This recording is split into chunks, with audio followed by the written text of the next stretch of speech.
Ahí estamos, ¿no? Sí, siguen entrando Siguen algunos ingresando, más. vamos a esperar, Sí. vamos a guardar un minutito y damos inicio al evento.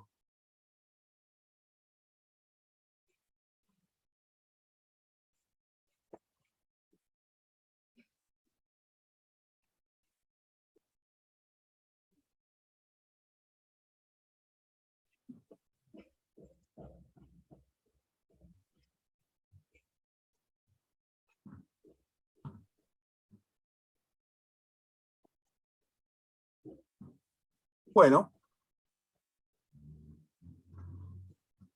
buenos días a todos.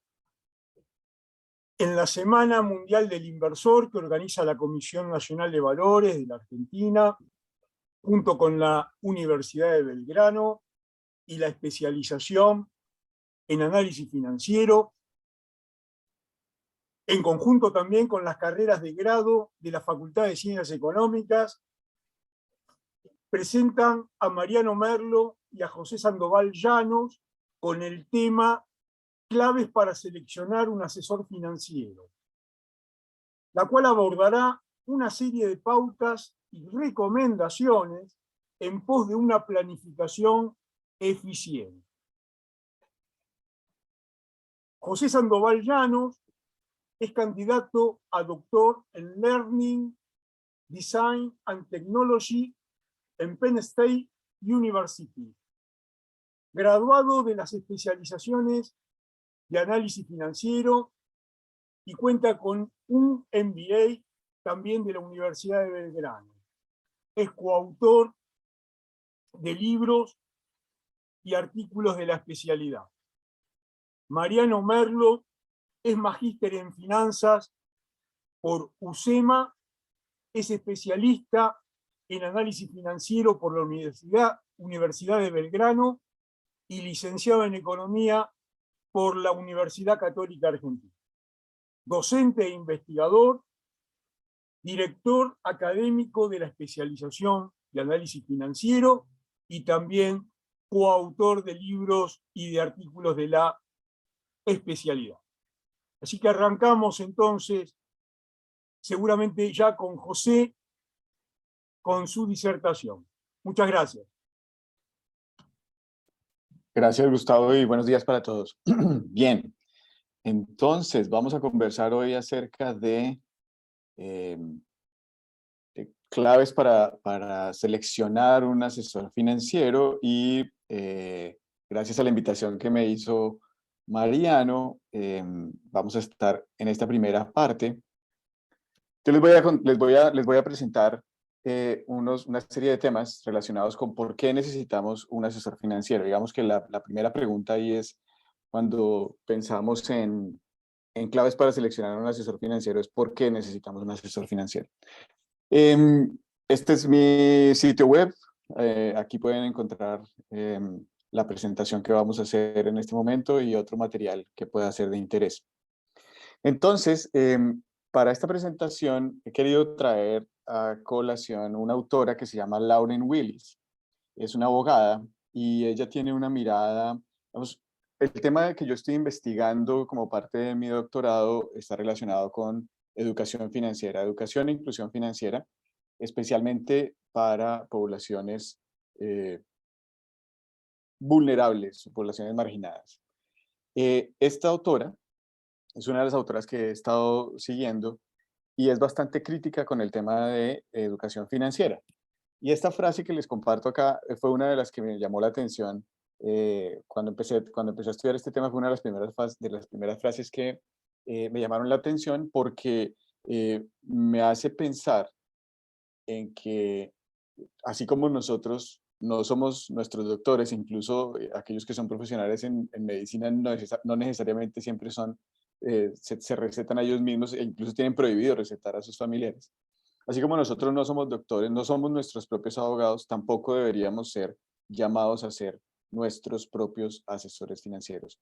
Y lo que vamos a ver es que parte de de las ideas que están detrás de los postulados de la educación financiera tienden a entregarle la responsabilidad del bienestar financiero a los individuos, aún en un contexto en el que esos individuos difícilmente van a poder ser exitosos.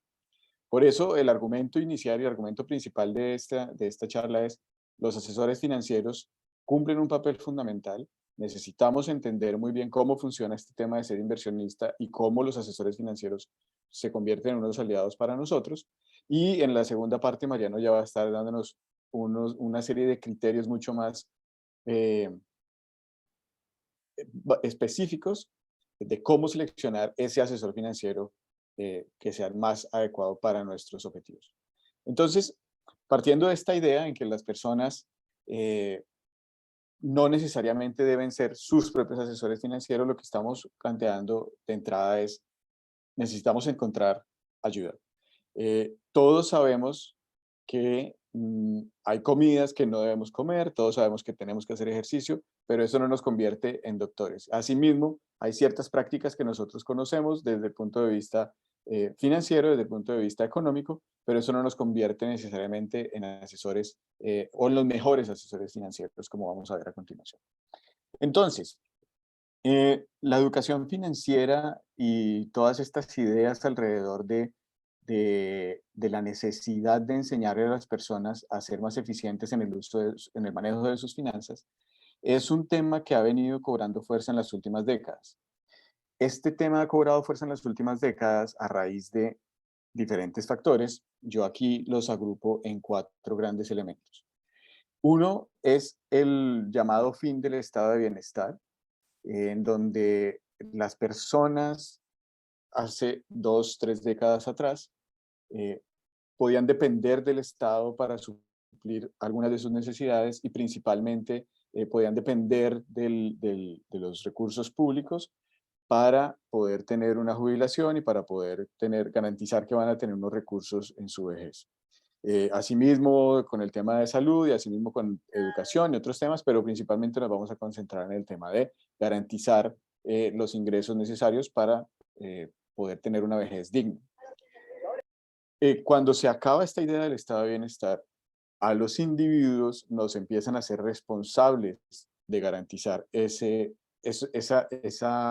posibilidad de gestarnos nosotros mismos una vejez digna, y aparecen los fondos privados de pensiones a lo largo del mundo y en diferentes países, empezando en Latinoamérica con Chile, pues aparecen toda esta figura de los fondos privados de pensiones, que ha estado en el ojo del huracán y que ha sido bastante debatida en los últimos años, pero básicamente el punto aquí es: a los individuos nos dan la responsabilidad de que nosotros tenemos que prepararnos ahorrando los recursos necesarios para poder financiar nuestro retiro.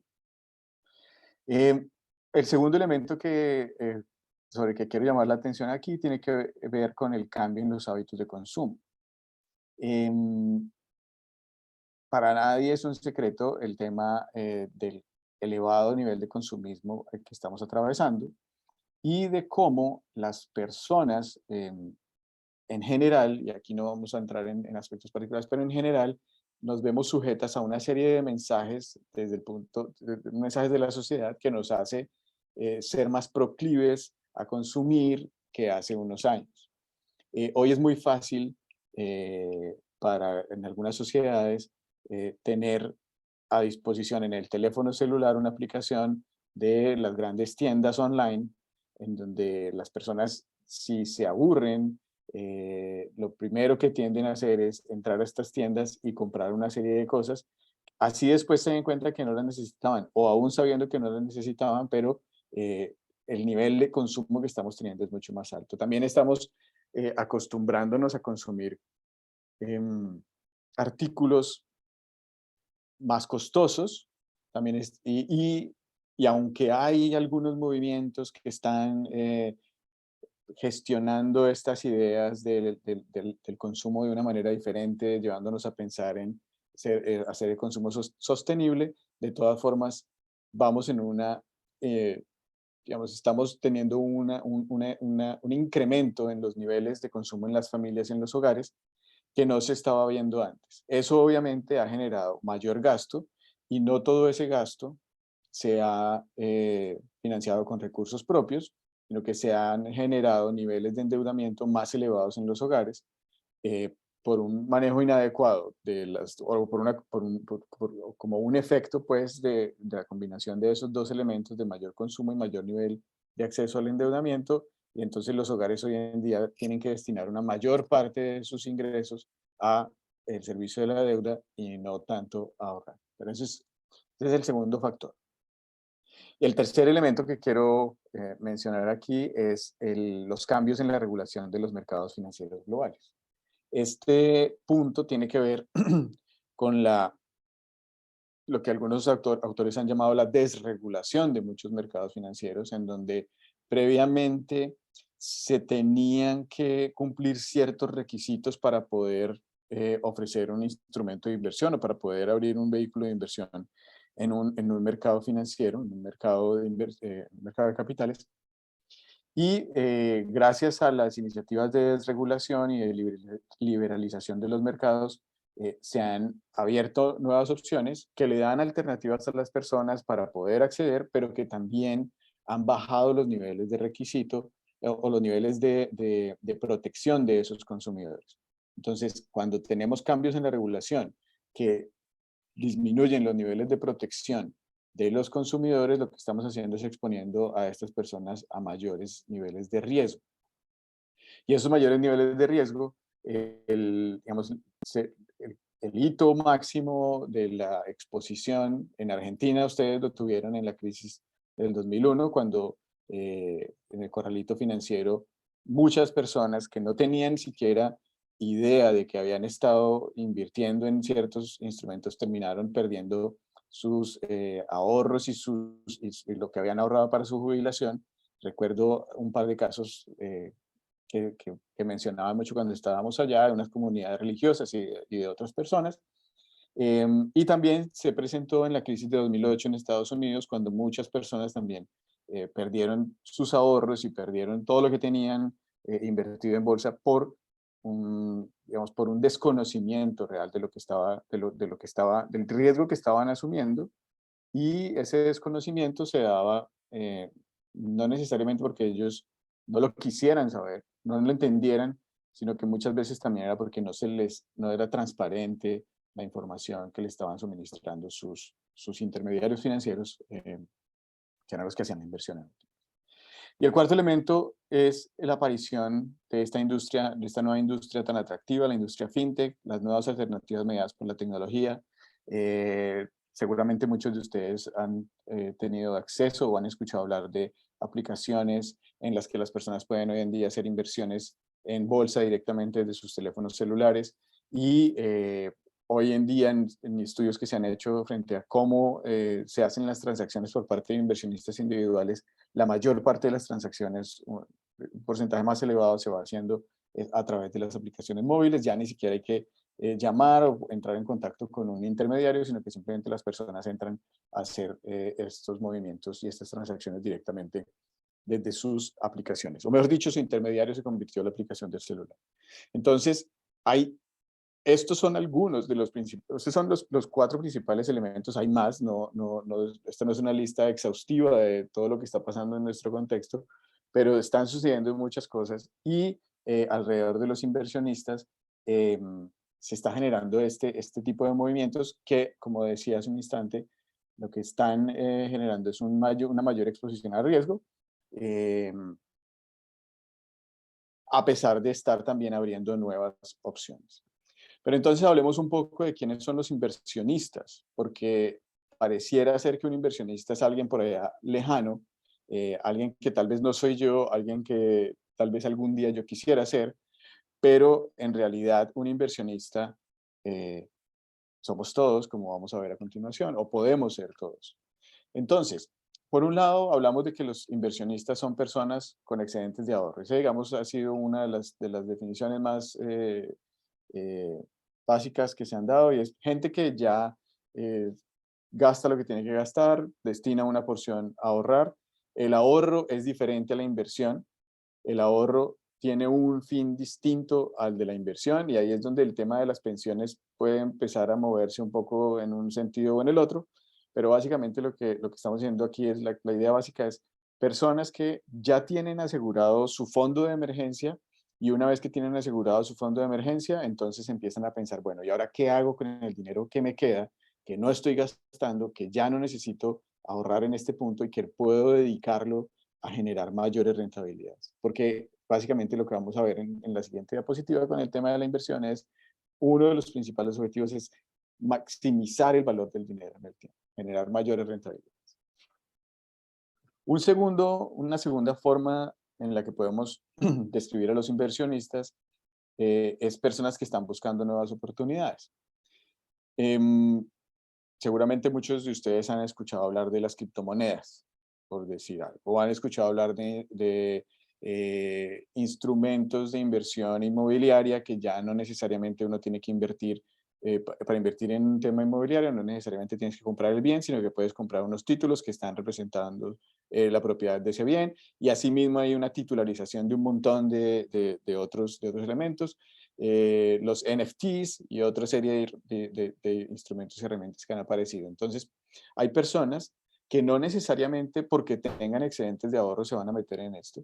Pueden ser personas que incluso se endeudan para entrar en el mercado y para entrar a buscar estas oportunidades de inversión. Entonces, ya no son solamente los que ya gastaron, los que ya gastaron todo, sino gente que de verdad identifica esto como una oportunidad y le apuesta a esto como una oportunidad, porque al hacer el análisis de riesgo-beneficio encuentran que esta oportunidad, la rentabilidad que van a obtener es suficientemente interesante para endeudarse. Un tercer elemento que podemos considerar aquí cuando caracterizamos a los inversionistas son personas que quieren diversificar su portafolio. Hemos hablado de inversión inmobiliaria, hemos hablado de inversión en mercado de capitales, gente que tiene inversiones, que tiene unos recursos adquiridos o heredados, y que simplemente lo que está buscando es diferentes opciones para minimizar el riesgo al poder hacer este ejercicio de diversificar, y entonces entran en el mercado de capitales, de renta fija, de renta variable, buscando otras alternativas. Y por último, un elemento que ha surgido con mayor fuerza en estos últimos años es el de inversionistas que se vuelven inversionistas porque quieren apoyar un proyecto. Probablemente algunos de ustedes han participado o han entrado a páginas como Vaki, en donde se hacen donde vienen las personas y hacen estas como crowdfunding, iniciativas de crowdfunding, en donde muchas personas vienen y aportan un pequeño monto, pero ese pequeño monto sumado con pequeños montos de muchas otras personas ayuda a que una persona, normalmente por una causa social, logre resolver alguna necesidad o algún tema puntual que está teniendo en ese momento. Kiva es otra de las páginas en donde esto se hace con frecuencia.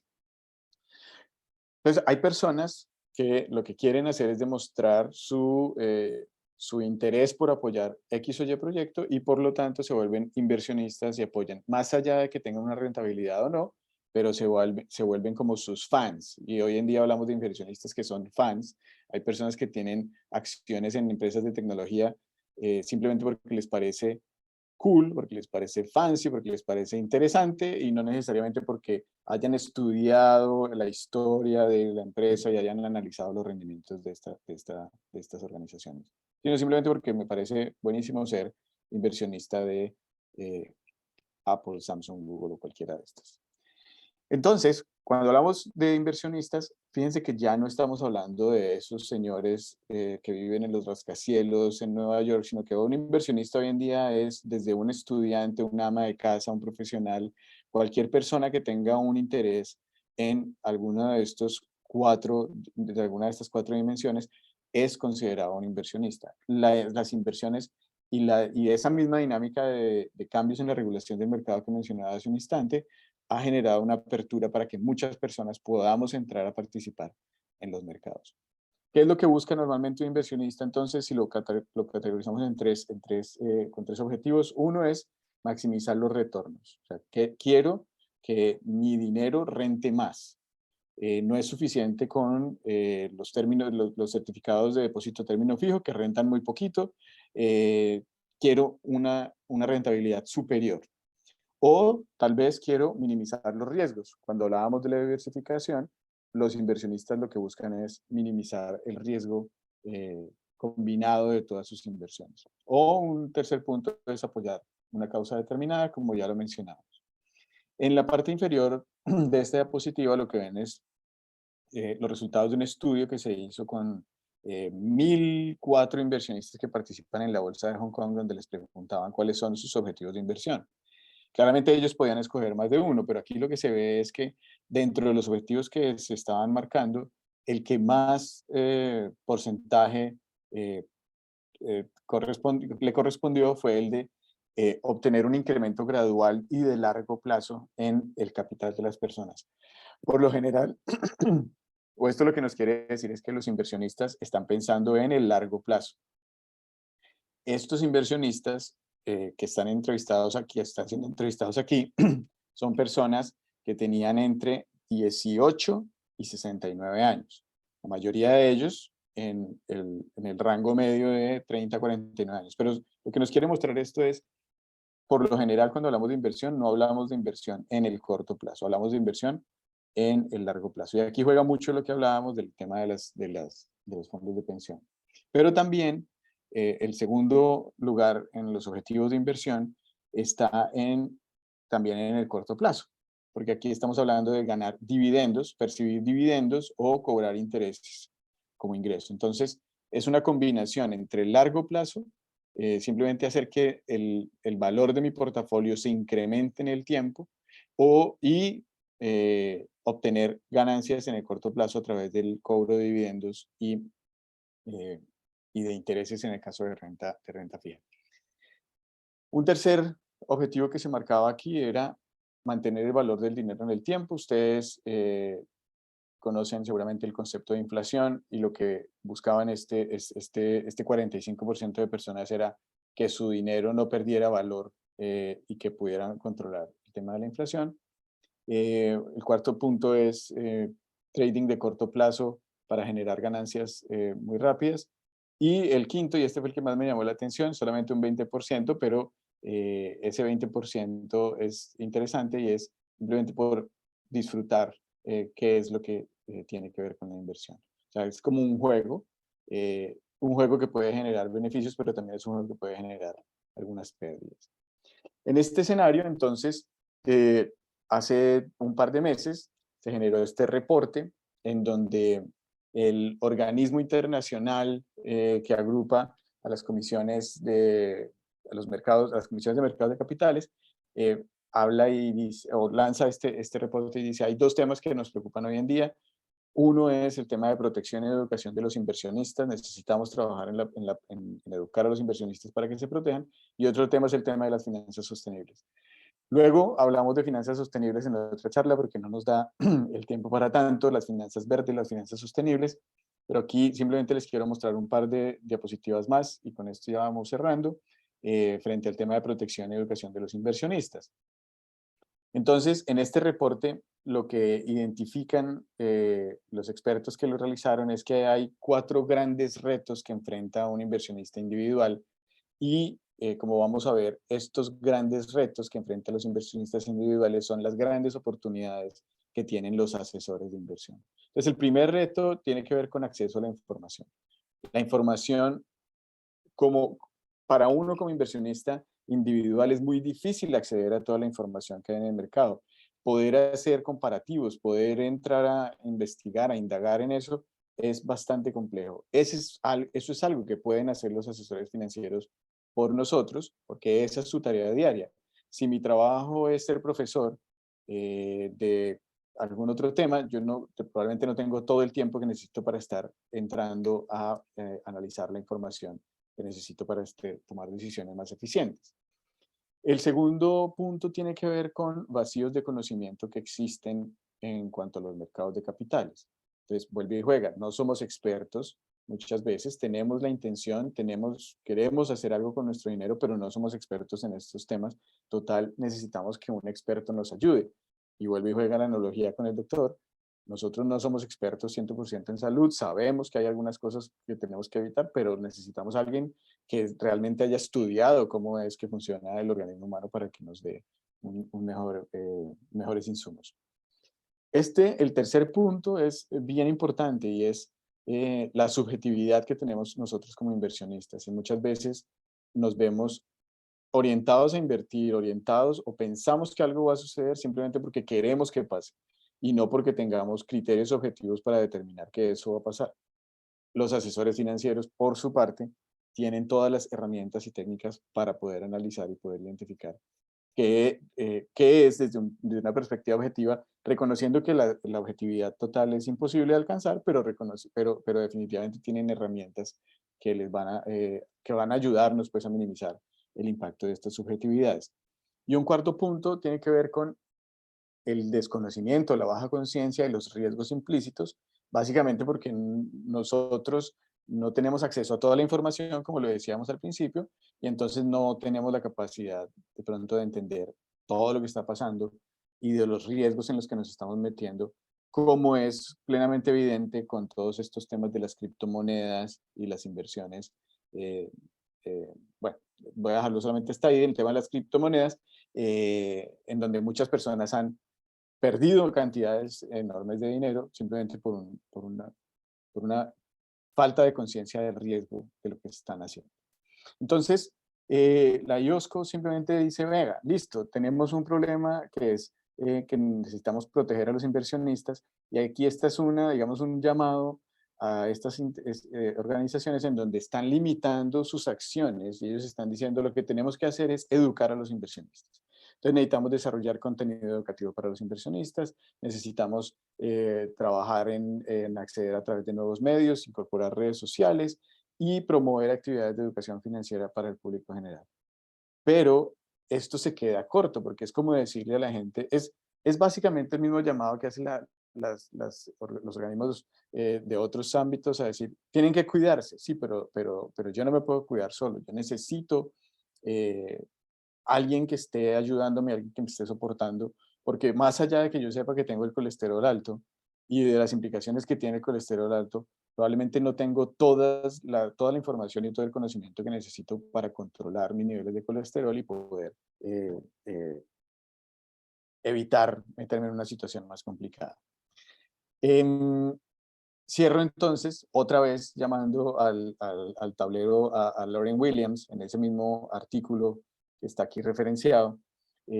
Básicamente lo que dice, y con esto quiero cerrar mi intervención, es que definitivamente contratar un asesor financiero es la decisión más racional y eficiente que se puede hacer si nosotros queremos involucrarnos en estos temas de inversión e incursionar en el mercado financiero, pero ella va más allá y en la investigación lo que hemos encontrado es que hay que ir más allá de eso porque así no tengamos la intención de participar en el mercado de capitales, estamos siendo parte del mundo financiero con nuestras pensiones, con nuestras inversiones, con nuestros ahorros, con lo que estamos trabajando en los bancos. Así que siempre será importante e interesante contar con alguien a quien nosotros le podamos hacer una consulta profesional y que nos pueda dar más elementos objetivos para poder decidir.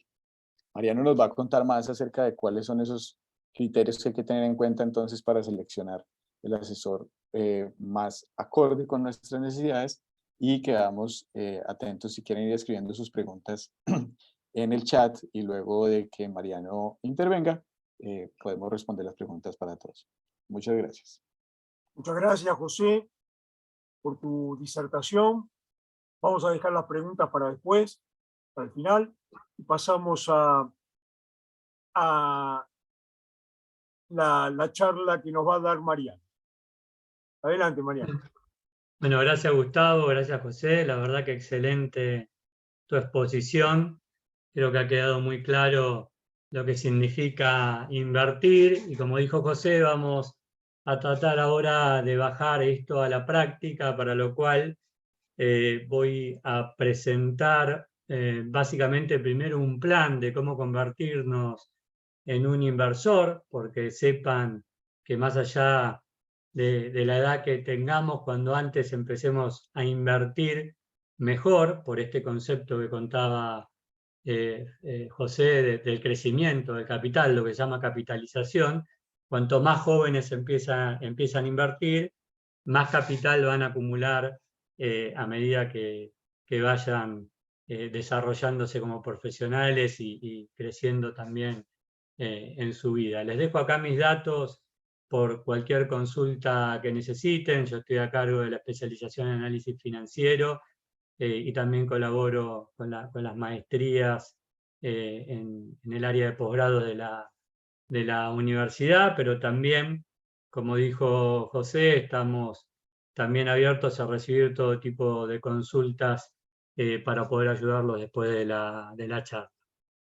Bueno, a medida de que hable voy a ir contando algunas cosas que suceden en la realidad, son datos de la realidad, con lo cual es importante porque la experiencia es uno de los parámetros que tenemos que tener para seleccionar un buen asesor financiero. Por eso tenemos que entender qué significa ser un inversor y qué pasos tenemos que cumplir para poder ser un inversor y no fallar en el intento, de forma tal que después entendamos cuál es la ayuda que necesitamos. Entonces, lo primero que hay que tener en cuenta antes de empezar a invertir, hay que prepararse, hay que tomarse el tiempo para tener algún conocimiento, para aprender, para practicar, y ahí recién, cuando estemos listos, cuando estemos convencidos y tengamos un buen nivel de confianza, recién entrar a invertir.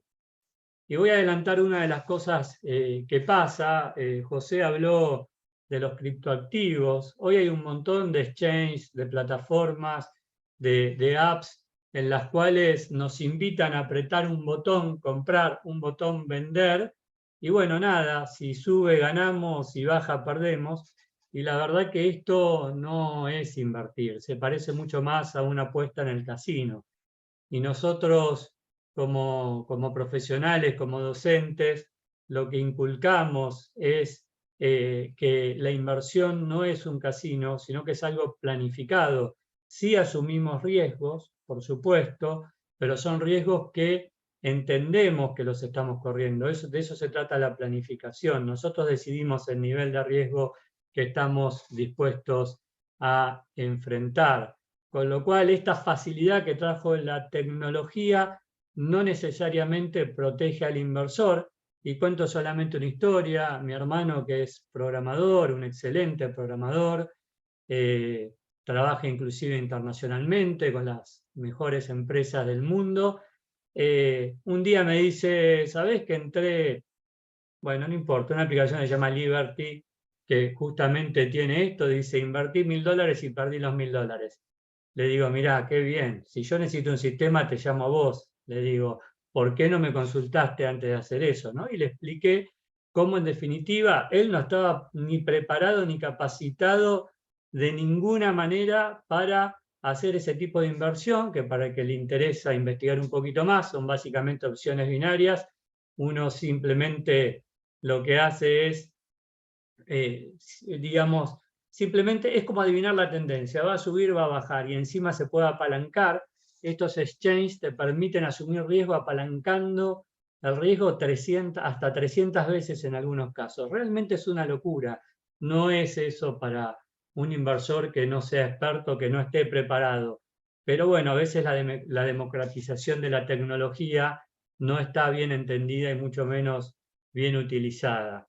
Entonces, ahí hay un caso concreto donde faltó un buen asesor financiero para entender qué opciones hay de invertir y si realmente esa era una opción para mi hermano.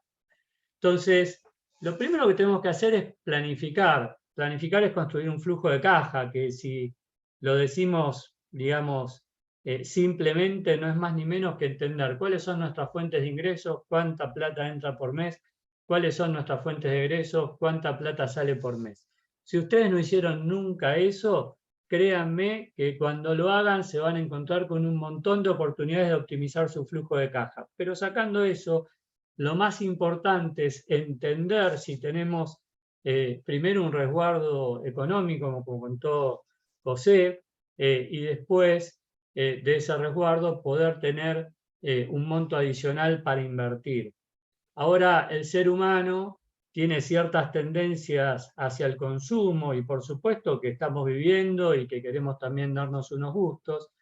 Por lo tanto, la recomendación es tener 6 meses de gastos guardados como un ahorro, o sea, básicamente de manera líquida, y ahí nos pueden ayudar, por ejemplo, los fondos de dinero, los fondos comunes de inversión, o algún otro producto que sea de bajo riesgo, eventualmente un plazo fijo, pero el plazo fijo inmovilizamos la plata durante un mes, con lo cual hay que encontrar instrumentos que nos den esa posibilidad de tener la liquidez en forma inmediata. Se puede también ahorrar dólares, muchos lo guardan en una caja de seguridad. No recomiendo tenerlos debajo del colchón en la casa porque es muy fácil a partir de que se entere alguien que no tiene que enterarse de que puede haber también un robo, con lo cual es mucho más seguro una caja de seguridad en ese sentido.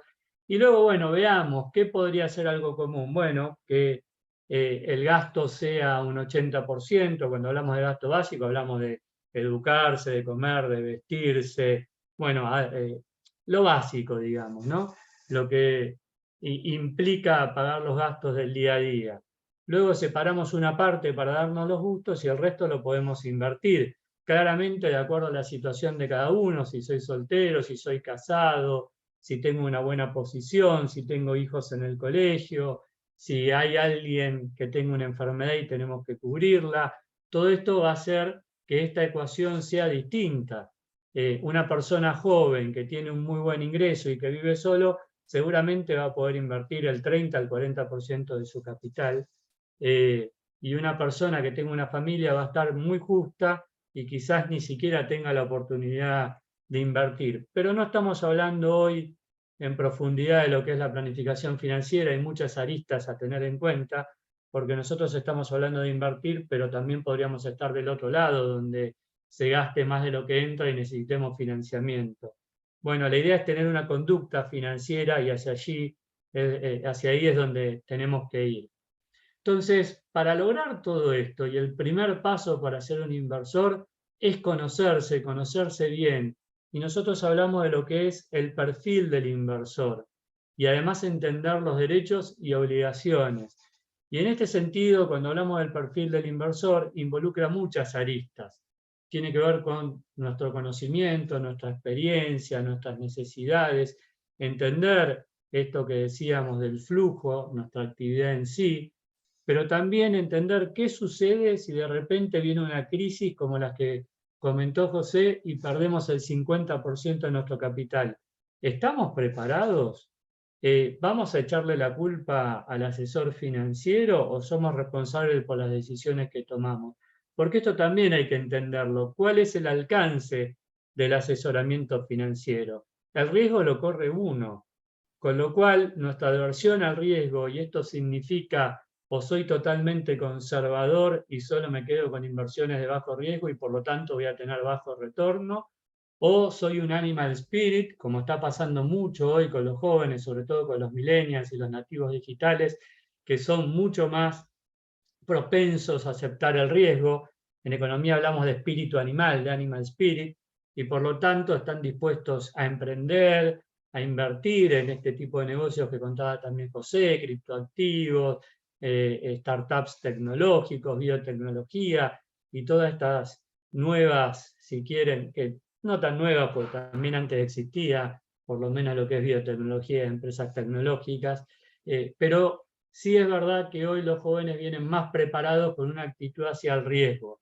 Lo que necesitamos es complementarla con conocimientos. Muchos de ellos aprenden, por ejemplo, de trading y van a hacer este tipo de inversiones como la que conté anteriormente. Entonces, tenemos que conocernos muy bien cuáles son nuestras necesidades, cuál es nuestra liquidez.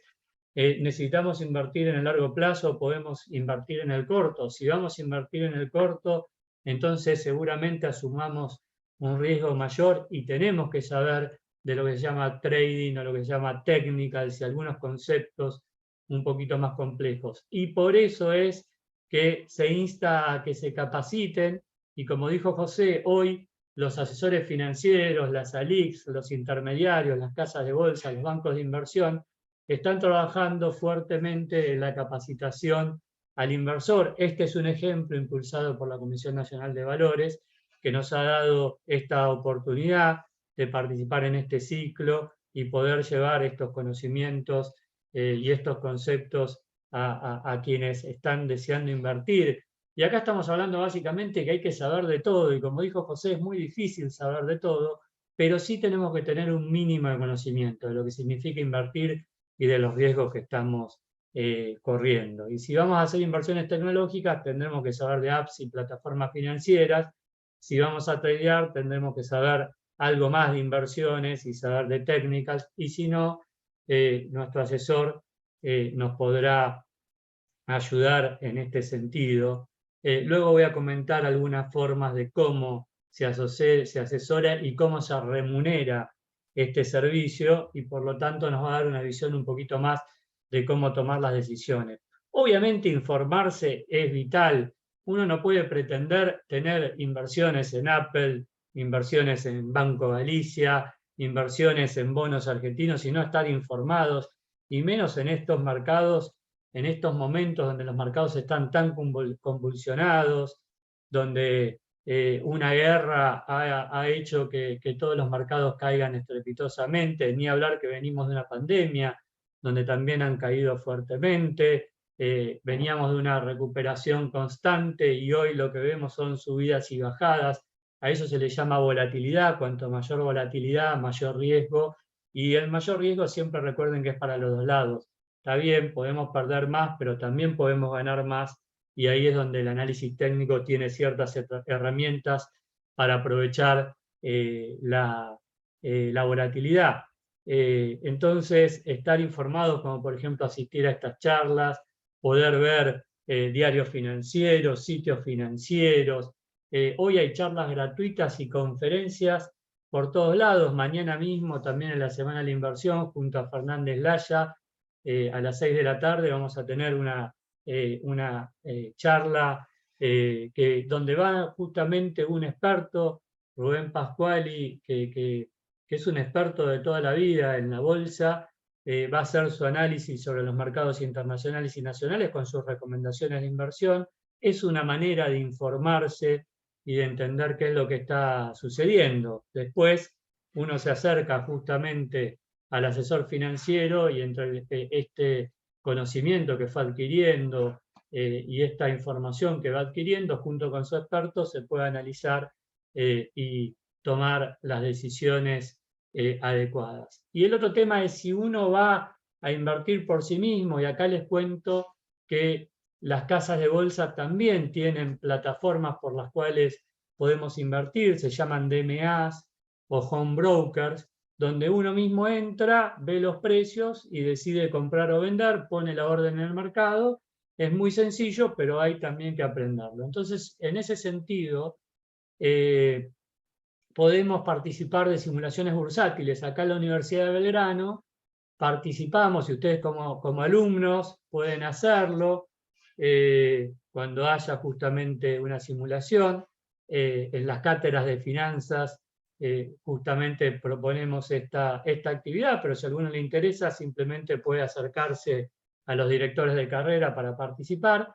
Y el Instituto Argentino de Mercado de Capitales y BIMA ponen a disposición justamente de los inversores y de las universidades esta posibilidad de realizar una simulación bursátil, donde uno, acompañado por su profesor, generalmente esa es la idea en lo que es educación, puede ir armando una cartera de inversión invirtiendo con una plata no real. Nos dan 500.000 pesos y con esos 500.000 pesos compramos acciones, compramos bonos, compramos CDRs, índices, futuros, opciones y un montón de cosas que están disponibles. Bueno, no un montón, sino esas y cauciones, pero en el mercado de capitales hay muchos más productos disponibles. Con lo cual, recomiendo entonces participar en estas simulaciones. Si hay que perder plata, el momento de perder plata es en una simulación con dinero ficticio y no en la vida real con dinero real. Entonces, una vez que estamos listos, que nos conocimos, que sabemos que estamos preparados, que estamos dispuestos a asumir un riesgo, que estamos dispuestos a planificar, y ahora vamos a hacer todo lo necesario para ser un inversor. Y acá es donde empezamos a buscar un intermediario financiero. O sea, yo siempre digo, comprar una acción no es como ir al kiosco, que damos unos pesos y nos dan un alfajor. Para comprar una acción necesitamos sí o sí hacerlo a través de un intermediario financiero. En la Argentina se llama LIC, Agentes de Liquidación y Compensaciones, o los conocemos como casa de bolsa, como brokers, o algún otro nombre parecido, pero en principio tenemos que elegir un intermediario financiero. Pero también podemos tener en paralelo un asesor financiero. En este caso, podríamos directamente ir con la casa de bolsa y la casa de bolsa nos va a poner un operador que nos va a acompañar y podemos haber ido con un productor, que justamente un productor es un asesor financiero. Luego hablaremos de lo que es un idóneo en el mercado de capitales, que es una figura creada justamente por la Comisión Nacional de Valores para darnos cierta protección, cierta seguridad como inversores. Entonces acá hay que estudiar todas las alternativas. ¿Por qué? Y porque hay casas de bolsa que están acostumbradas a operar de una manera y casas de bolsa que están acostumbradas a operar de otra. No es lo mismo las grandes casas de bolsa que las pequeñas que son boutique. Una pequeña boutique te puede dar un asesoramiento más personalizado. Las grandes casas de bolsa van a tener muchísima más información y estudios de mercado, con lo cual hay una diferencia. También una diferencia en los aranceles que nos cobran.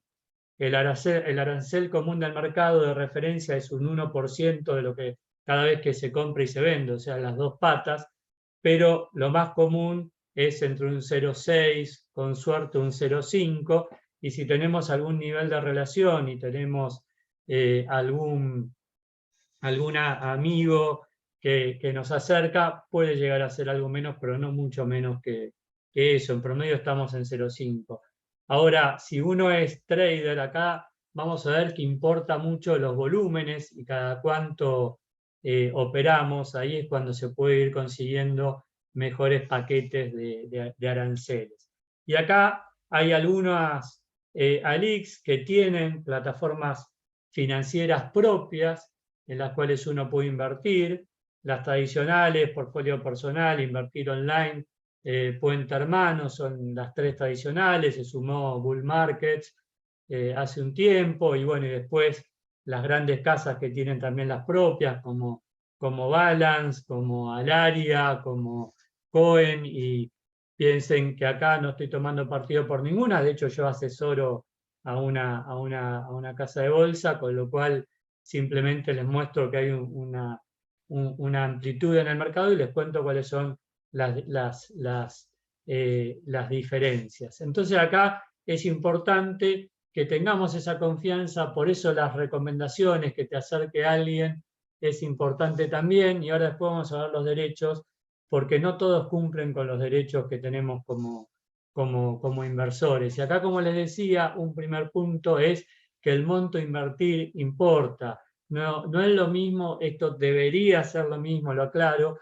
pero ni siquiera para los grandes bancos de inversión, como un JP Morgan, como para decir algo, un Pershing, no es lo mismo un inversor que tiene un monto alto en la cartera, digamos que esos bancos de inversión hoy no toman menos de $1 millón de cartera, que alguien que tiene un monto chico.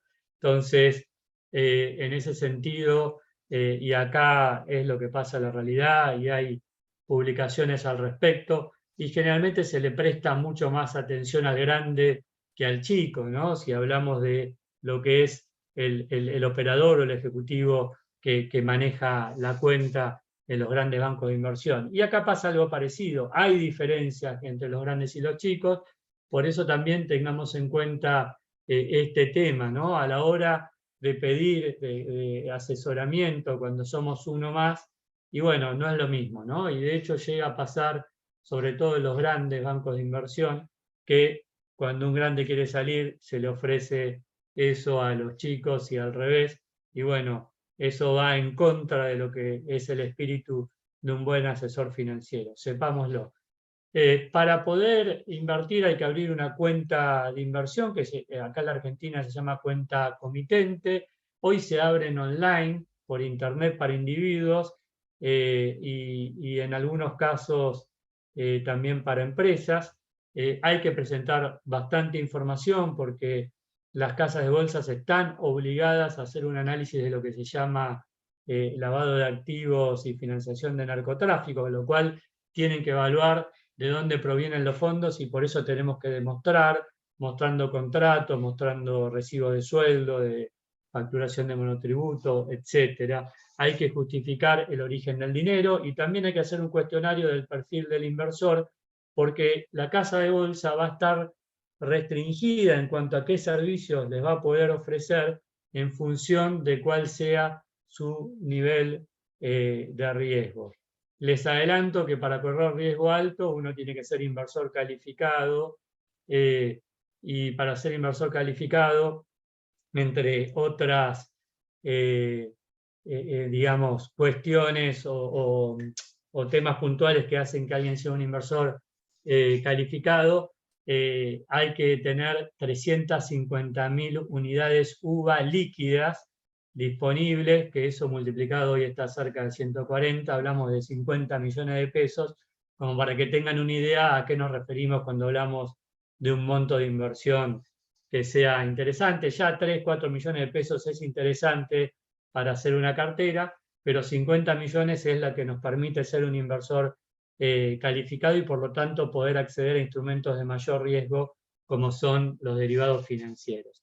Y hay que tener una estrategia, y acá sí esta estrategia es necesario que nos ayude ese asesor financiero. Tener un objetivo, entender la rentabilidad y el riesgo que deseamos correr, definir en qué mercados vamos a invertir, en qué activos, en qué moneda, en qué monto, en qué plazos, fijar stop loss, que ahora vamos a hablar un poquito de eso, pero es básicamente la pérdida máxima que estamos dispuestos a afrontar. Montos, y hablamos de monedas y dólares, pesos, euros, se puede invertir en el mundo, hay muchísimas opciones de inversión, hay mercados con distintos niveles de riesgo, con lo cual hay ese concepto que se llama diversificación, es lo que estamos buscando y es donde nos ayuda este experto a diversificar nuestra cartera, y ahí va a ser importante con cuántos fondos contamos, si son pesos o dólares, y cuál es el horizonte de planeamiento. Básicamente largo plazo es más de 4 años, entre 4 y 7 años es largo plazo, ¿no? Y no es lo mismo invertir en el largo plazo que en el corto. Y ahí es donde vamos a ir a comprar, y para comprar hay que dar una orden, las órdenes quedan registradas, uno cuando abre su cuenta puede poner de que manejen la cuenta a discreción, eso pasa, pero si no se puede cargar órdenes en la web o por teléfono, por email, hoy también se hacen por WhatsApp. Las casas de bolsa tienen que tener registrada esa orden del cliente, esa autorización a operar.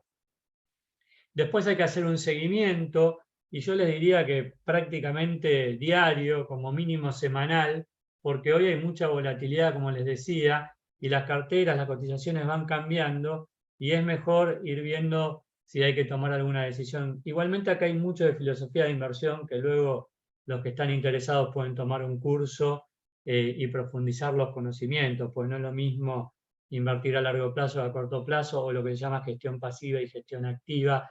No voy a ahondar, pero bueno, es parte de lo que tenemos que aprender.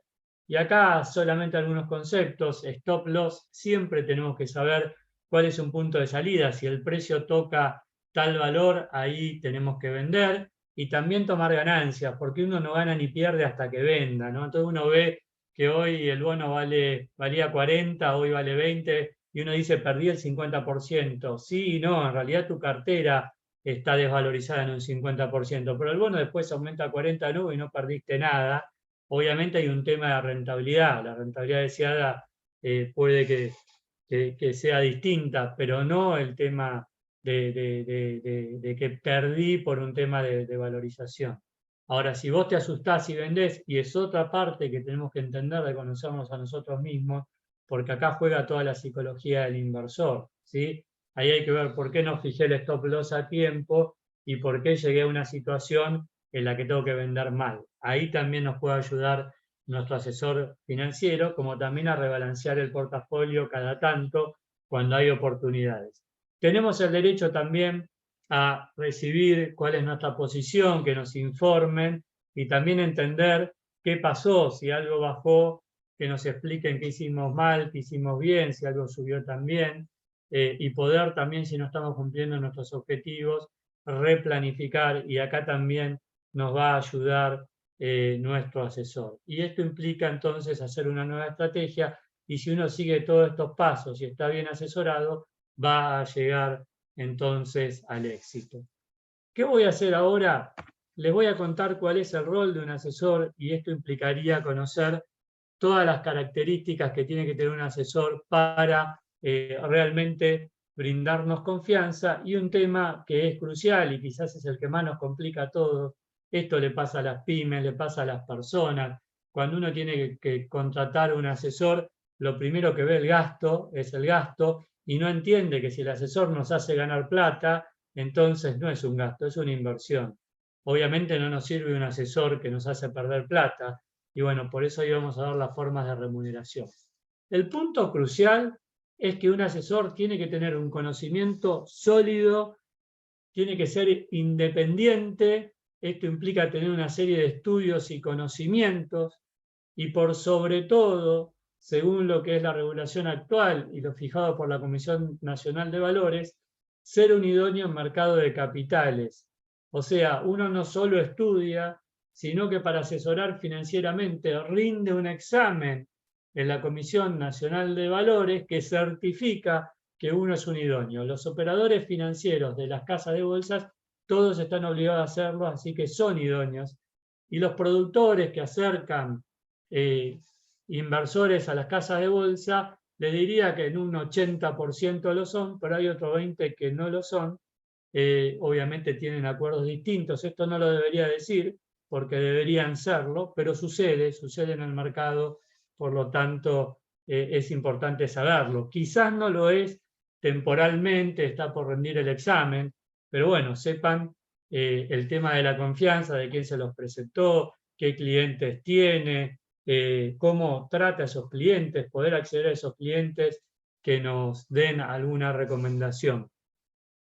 Y para esto tiene que definir muy bien el perfil del cliente, y esto implica que tenga que actuar en pos de las necesidades y los intereses del cliente, y les cuento que esto a veces no sucede en la realidad, que actúe con ética profesional y en forma idónea, y esto también a veces no sucede en la realidad.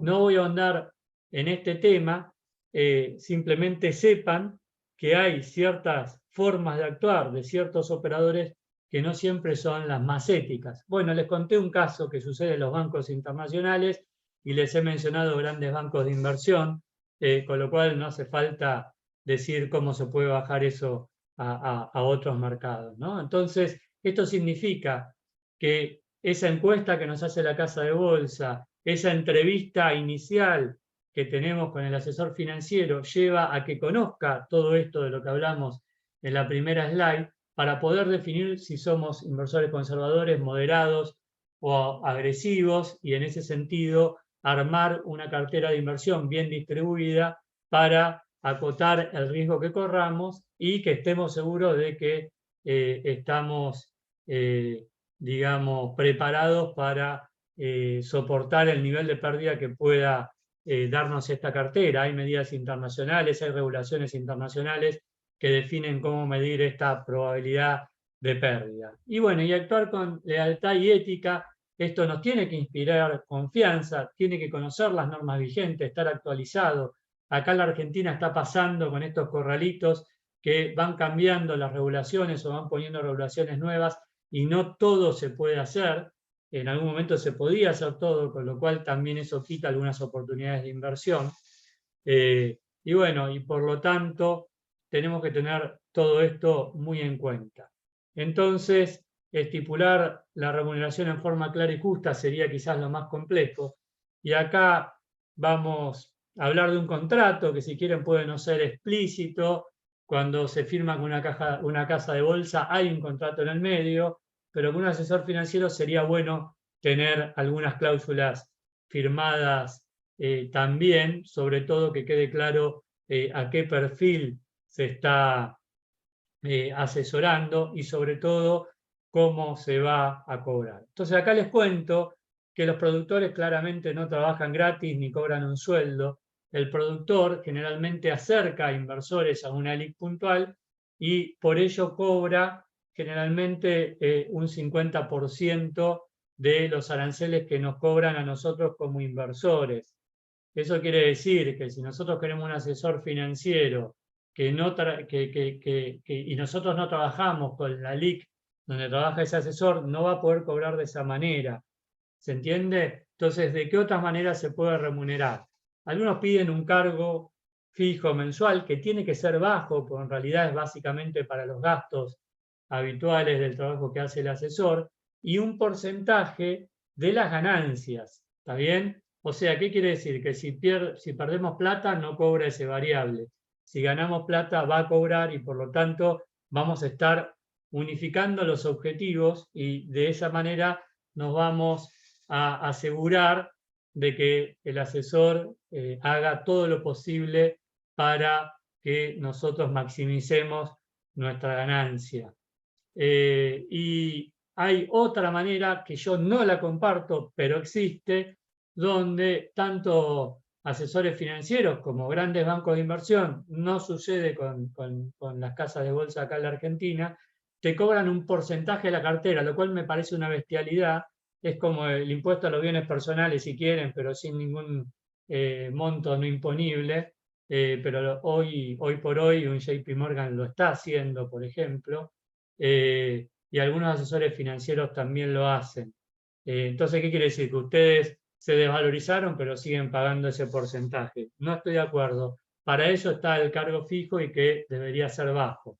Bueno, las casas de bolsa cobran lo que se llama el mantenimiento por custodia, que puede estar entre 700 y 1.000 pesos como mucho. Es un monto que solamente se cobra si el cliente es mensual y solamente si el cliente tiene activos en custodia. Si no tiene activos, aunque tenga dinero, no se le cobra dicho monto. El tema de la confianza es importante. Les puedo contar casos cercanos.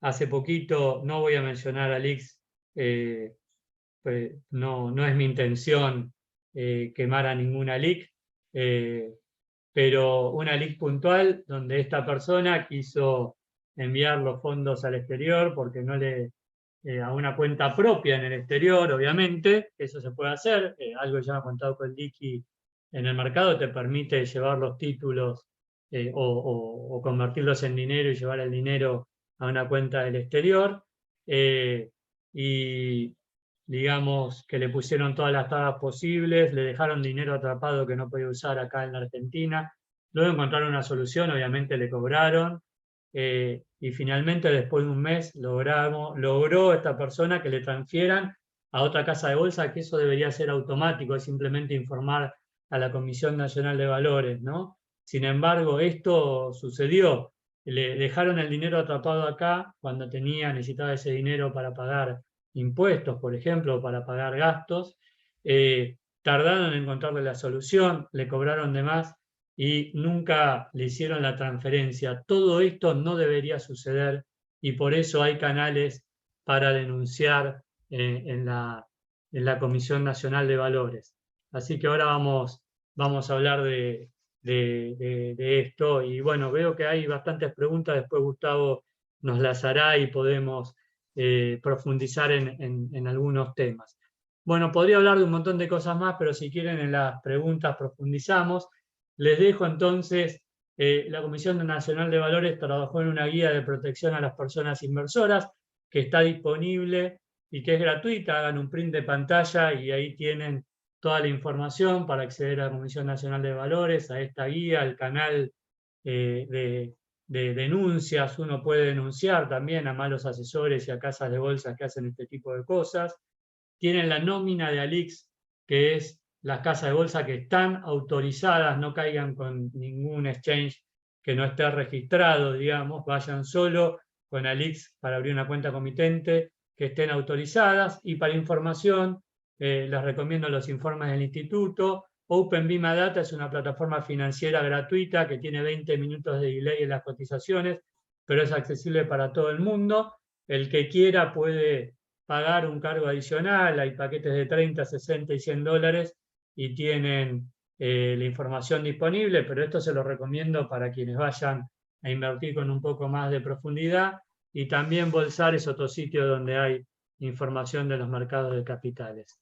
Así que bueno, muchas gracias por haber participado en esta charla, por escucharnos tanto a José como a mí, y entonces le doy la palabra a Gustavo para que pueda canalizar las consultas en el chat. Muchas gracias a todos.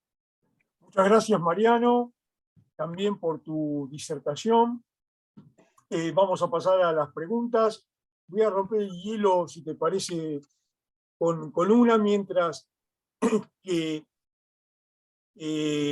observamos un poco el tipo de preguntas que están en el chat, que muchas van en el mismo sentido.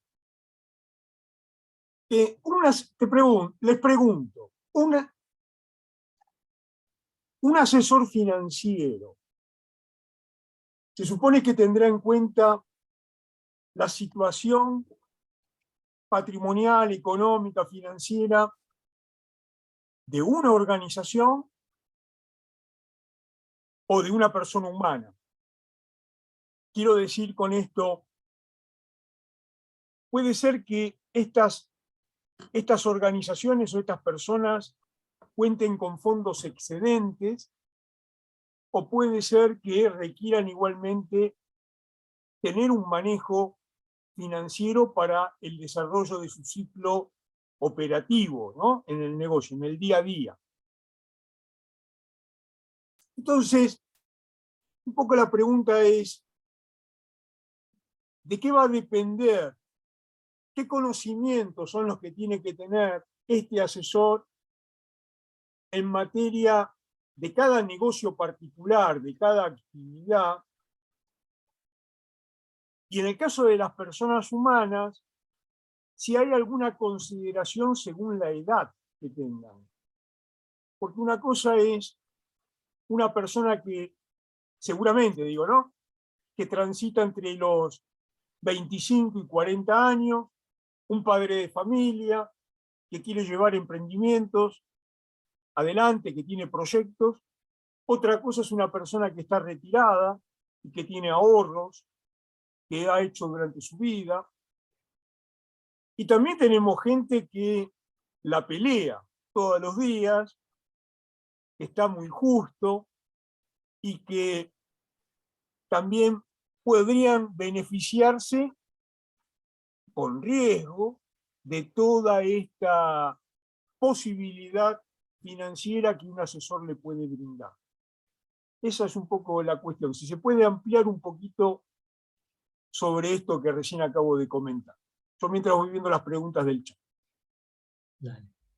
Bueno, claramente para asesorar una empresa hay que conocer de negocios y hay que conocer del negocio de la empresa, ¿no? Y esto implica saber de contabilidad, saber de finanzas, saber conocer de inversiones y también inclusive de temas de marketing, de comercialización, pero en definitiva lo más importante, el rol que cubre el asesor financiero es, a partir de esta evaluación, poder hacer una proyección de los flujos de caja, donde los flujos de caja nos van a decir cuál es la situación financiera de la empresa y qué es lo que puede hacer la empresa. Básicamente, una empresa, si hacemos ingresos menos egresos y tiene un déficit de saldo, justamente lo que tiene que hacer es ir a buscar financiamiento, y ahí el asesor financiero tiene que conocer de distintas alternativas de financiamiento, y en el mercado de capitales tenemos disponibles instrumentos de inversión que justamente financian a las empresas, porque el mercado de capitales justamente tiene un rol monetizador y lo que hace es acercar a quienes tienen excedentes de fondos hacia quienes tienen necesidades de fondos. Entonces, con esos vehículos de inversión se está prestando ese dinero con el cual las empresas llevan adelante sus actividades, como bien dijo Gustavo, financiar su operación, lo que se llama capital de trabajo, pero también financiar sus inversiones. Uno es en el corto plazo, el otro es en el largo plazo. Obviamente, si tiene excedentes, esa empresa va a poder invertir. Lo más común es que las empresas inviertan en negocios similares de la actividad para la cual se constituyó esa sociedad, pero también podría expandir su cartera, tener algunos otros negocios y eventualmente podría también tener algún vehículo de inversión del mercado de capitales, como puede ser acciones, como puede ser bonos, según la necesidad puntual que tenga en algún momento. No sé, José, si vos querés hablar algo más de los perfiles de riesgo Sí, de yo los lo que, individuos. lo que iba a agregar ahí es, justamente en el libro de análisis financiero integral que tenemos, hay una herramienta que es el modelo integral de análisis financiero, en donde nosotros lo que planteamos es que este análisis, perdón, requiere un análisis estratégico integral. Si no es solamente mirar cifras puntuales, sino es interpretar lo que está sucediendo en el contexto. Y eso aplica tanto para individuos como para empresas, porque como individuos también tenemos que, cuando estamos haciendo estos ejercicios de planificación y de proyección, entender qué es lo que está pasando alrededor. Y por eso es tan complicado pretender saberlo todo por nuestra propia cuenta, y no acudir, o mejor dicho, por eso la recomendación es acudir a expertos y a personas que puedan darnos otro tipo de información, porque había una pregunta en el chat de si alguna acción podía garantizar ganancias en el largo plazo. Yo creo que muy poquitos analistas tenían en su radar lo que sucedió en el 2020 con la pandemia, y entonces las acciones que venían subiendo muchísimo cayeron, y ahí no hay nada que hacer. Eso no es culpa de nadie, simplemente es una situación de mercado.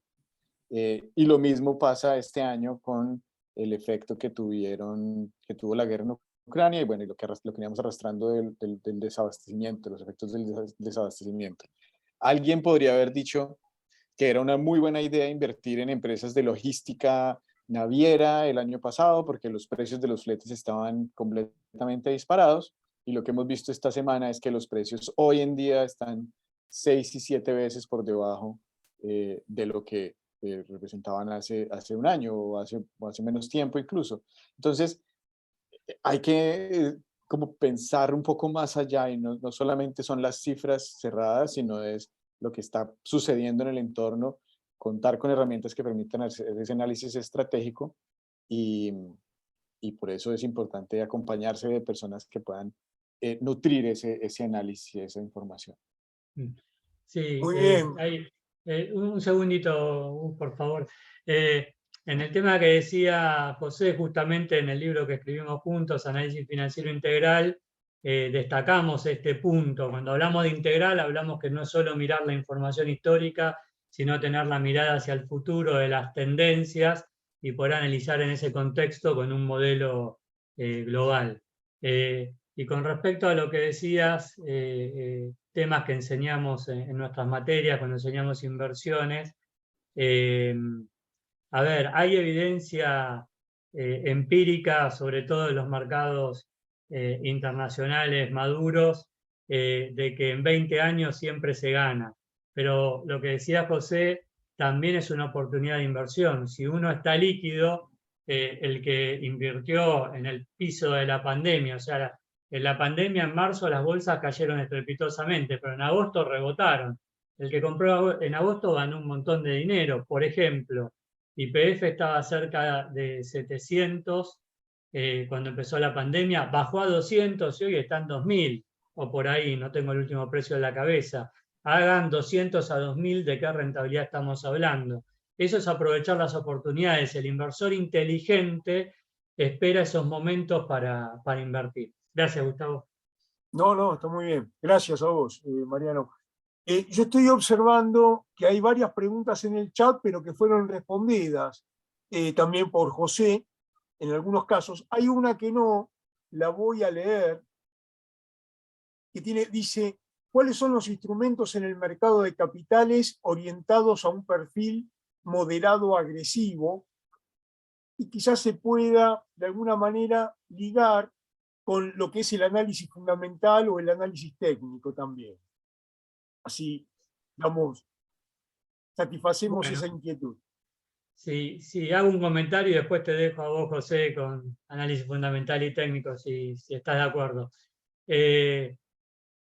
Miren, la verdad es que el mercado de capitales tiene una cantidad de activos interesantes en los cuales se puede invertir, y en Argentina aún más porque somos pioneros en lo que es el financiamiento PYME, y tenemos algunos productos que no existen en algunos lugares del mundo. Vamos a preguntarle a José si sabe lo que es un cheque volador o un cheque diferido, pero en la Argentina podemos descontar un cheque en la bolsa, digamos, ¿no? Podemos descontar una factura en la bolsa. Tenemos un instrumento que se llama pagaré bursátil, que puede ser todo esto, además en pesos y en dólares, donde una empresa puede descontar un documento en la bolsa, con lo cual son productos. Pagaré bursátil no tanto, pero los otros dos tienen algún nivel de innovación de que justamente se puedan transar en el mercado de capitales. En estos casos, inclusive con una garantía de un tipo de sociedad que se llama sociedades de garantía recíproca, que nos garantizan de que pagan ellos y la empresa no paga, con lo cual de alguna manera tenemos algún nivel de protección en nuestra inversión. Si es garantizado, pues hay algo no garantizado. Ahora, el tema puntual de conservador y moderado y agresivo, vamos a decir que no se trata solo del instrumento en sí que incorporamos en la cartera, sino de la distribución de instrumentos en la cartera que termina definiendo que esa cartera tenga un perfil moderado o agresivo, en este caso por la pregunta. ¿Qué quiero decir? Los instrumentos de mayor riesgo, claramente lo que son acciones y derivados financieros, sobre todo los derivados financieros, opciones, futuros, forwards y swaps, sería lo más riesgoso. Hablemos de futuros y opciones, que es lo que tenemos disponible tanto en BIMA como en ROFEX, que son los dos mercados principales acá en la Argentina. Digamos, lo más riesgoso sería invertir en derivados financieros.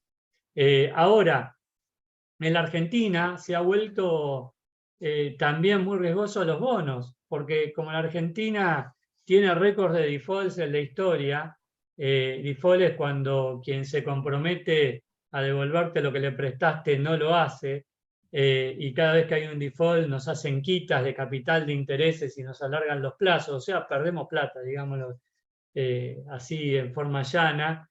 Y bueno, entonces, ¿qué es realmente conservador? Porque en algún momento justamente se hablaba de que renta fija, que son los bonos, eran conservadores. Igualmente, podríamos hacer un análisis de qué es lo tradicional. Lo tradicional, lo de menor riesgo, son lo que se llaman letras de tesorería, que sería el financiamiento al Estado de corto plazo.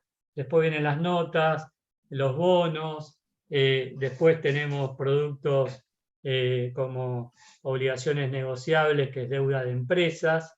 Hay una ON simple en la Argentina que también es pionera también en el mundo, que simplifica el proceso para que las pymes puedan acceder, también garantizado su pago por una sociedad de garantía recíproca, lo cual nos da también alguna tranquilidad.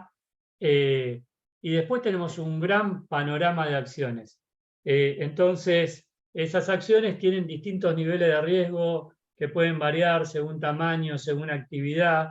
Claramente las empresas que mencioné antes, tecnología, biotecnología, etcétera, son mucho más riesgosas que algunas más tradicionales. Cuando hablamos de acciones, digamos, conservadoras y que hay que mantener en la cartera en largo plazo, se habla de Coca-Cola, de Apple, de Walmart, de Costco. Algunos están hablando de algunas petroleras como Exxon. Bueno, nada, y hay un grupo más, Procter & Gamble, Johnson & Johnson. Van a escuchar eso de todos los asesores, ¿no? Así que eso está en línea y se supone que cuanto más chica la empresa, más riesgosa. Y por último, en una cartera moderada no quiere decir que no pueda haber acciones entonces, o que no pueda haber derivados financieros porque es lo más riesgoso. No, al contrario, inclusive con derivados financieros podemos hacer cobertura y bajar el nivel de riesgo, con lo cual tanto en portafolios moderados como en portafolios agresivos vamos a encontrar estos tipos de instrumentos. Ser conservador hoy en la Argentina y ganarle a la inflación, estamos complicados. Te dejo, José. Bueno, sí, tengo una clase en 5 minutos, le estaba respondiendo Sí, a dale. Ignacio en el chat. Usualmente el análisis de contexto se considera parte del análisis fundamental. Básicamente lo que se hace con este análisis fundamental es, utilizando información de la compañía y del contexto, comparar el valor del mercado, el valor de la acción en el mercado con el valor, con un valor calculado que nosotros podemos determinar para identificar si la acción está sobrevalorada o subvalorada. Digo nosotros, pero yo en realidad no lo hago hace mucho tiempo. Pero ese análisis fundamental hay que contrastarlo y complementarlo con el análisis técnico, que es el análisis que se hace usualmente a través de gráficas que permiten identificar comportamientos históricos para proyectar tendencias y poder ver hacia dónde se va a mover. Entonces, son dos componentes del análisis que vuelve y juega, son fundamentales y esenciales para tomar una decisión, y que nadie debería tomar una decisión de inversión sin antes haber pasado por esos ejercicios críticos de analizar la información.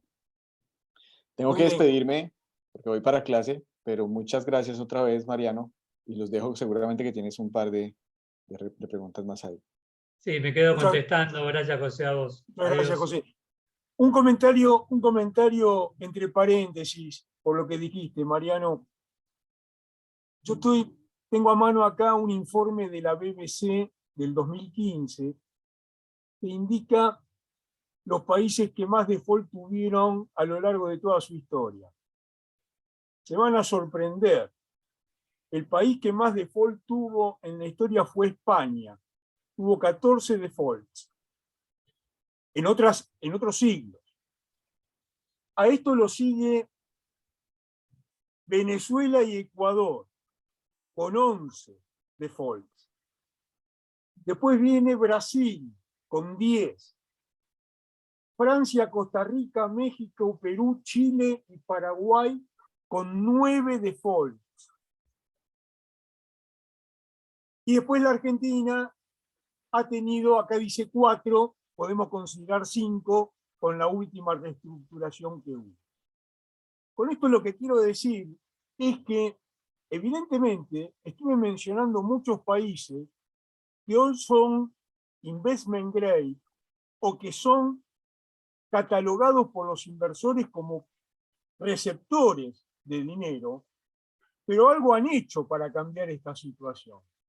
En cambio, en el caso argentino, aún con menos default, lo tenemos todo muy presente, porque justamente los últimos años no han sido muy buenos, han sido malos realmente, y no encontramos el punto de inflexión.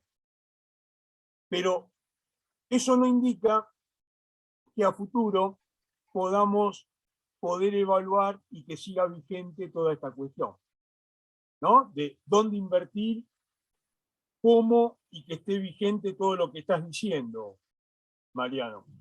Sí, sí, no, es verdad lo que decís. Yo dije así muy a la ligera que éramos los que más default hemos hecho, pero les puedo asegurar que somos los que más tiempo hemos estado en default.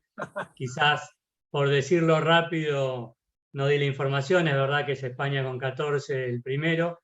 Y acá quiero decir otra cuestión, si querés, para entender a lo que me refería, al gran nivel de incertidumbre que tenemos en la Argentina. Pensemos un minuto en la crisis del 2001, donde tuvimos, bueno, nada, la crisis que hemos vivido y decretamos un default así tan fácilmente. En ese momento se hablaba del contagio que tenía Uruguay con respecto a la Argentina, y de hecho tuvo una crisis de deuda tal como la tuvimos nosotros, pero hubo una gran diferencia.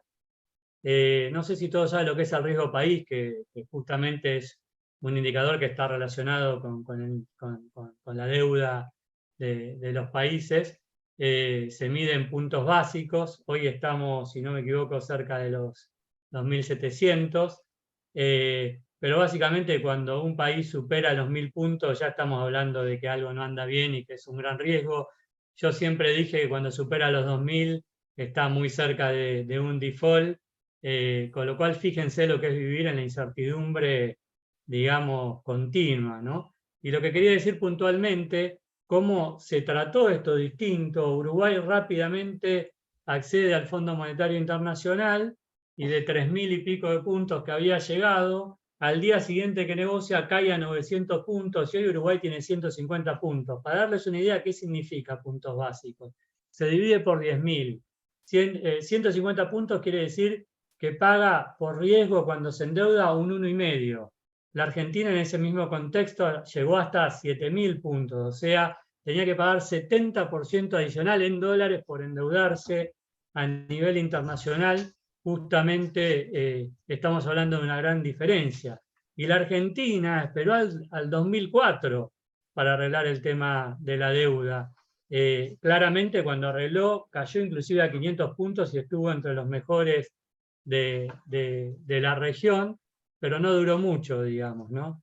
Entonces, básicamente me refiero a eso. Somos un país que estamos acostumbrados al sobreendeudamiento, a gastar más de lo que entra, y bueno, esto no es sostenible en el tiempo y tenemos que encontrar una solución, pero como inversores claramente nos perjudica tanto a los individuos como a las empresas porque es muy difícil tomar estas decisiones en el largo plazo. Claro, está muy bien. Bueno, perfecto. Hay un tema que te digo lo que pienso, pero agregá también tu opinión, que va a ser seguramente muy importante. Nosotros a veces desde el consejo profesional y desde la profesión también damos ciertas características y atributos que tiene que tener un asesor financiero, o debiera tener. De hecho, en materia de asesoramiento existen leyes de incumbencia profesional, así como nosotros como economistas, contadores, licenciados en administración, no podemos opinar o no corresponde que opinemos de lo que hace un médico o de lo que va a llevar adelante un ingeniero o un arquitecto. De la misma manera, se supone que un idóneo tiene que estar calificado, pero además tiene que dar cumplimiento con estas leyes de incumbencia. Lo que se viene observando en las últimas décadas, pero puntualmente en los últimos años, es una cantidad de estafas con mecanismos Ponzi o con situaciones donde aparecen idóneos o gente que asesora en esta materia y sin embargo el control no funciona tan adecuadamente por parte de los organismos de contralor. Incluso a veces se nota una publicidad, una difusión, y se tarda mucho en reaccionar en este aspecto. ¿No te parece que todo esto conspira para que, encima que hay una cantidad de operaciones que son complejas y que uno quiere realmente entender y aprender con la educación financiera que ustedes estuvieron indicando a lo largo de la charla, ¿no te parece que qué pueden hacer los organismos de contralor en esta materia? ¿Qué podemos hacer nosotros desde la universidad también? Bueno, acá hay muchos conceptos que mencionaste. Lo primero que me gustaría decir es, como mostramos, sí, un asesor tiene que estar al tanto de todo lo que es la normativa vigente. Y en este sentido quiero hacer hincapié que la parte más compleja del examen que toma la CNB para certificar a un asesor como idóneo es justamente la parte normativa. Digamos, tenemos que confiar en que ese examen nos asegura de que ese idóneo tiene el conocimiento de lo que son las normas en el mercado, ¿no? Sin embargo, como les decía, el mercado argentino es muy complejo porque las normas van cambiando constantemente y esto hace que haya también que estar al día.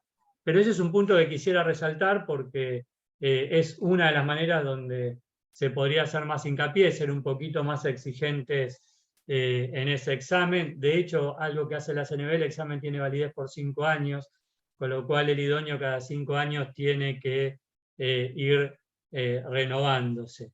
Luego hablaré de algunas acciones que han tomado de sanciones también, pero vos mencionaste el esquema Ponzi. Para los que no lo conocen, aunque hoy creo que todos conocemos el esquema Ponzi, es básicamente un esquema piramidal donde los que van entrando financian a los que entraron antes. Entonces, si en algún momento se corta el esquema Ponzi, no tenemos cómo pagarle al resto. Acá hay infinidad de casos. El esquema Ponzi nace justamente de Ponzi en Colombia con un tema de electrodomésticos, pero se expandió también a los mercados financieros, con los criptoactivos, en los exchanges, que al principio te pagan y después dejan de pagar y desaparecen.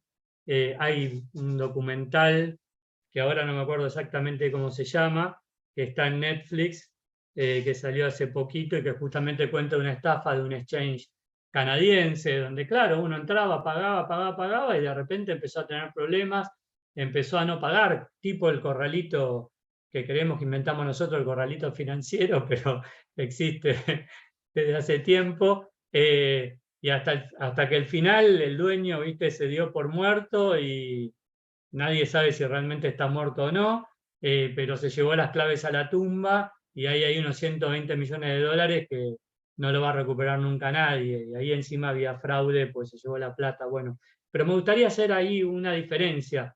En la Argentina podemos hablar también de otros casos, el Madoff argentino, podemos hablar de Curatola, nosotros los que somos más grandes, ustedes no, porque son más chicos, hemos vivido a Curatola y ahora voy a explicar qué es, pero primero quiero hacer una diferencia, hay mercados regulados y mercados no regulados.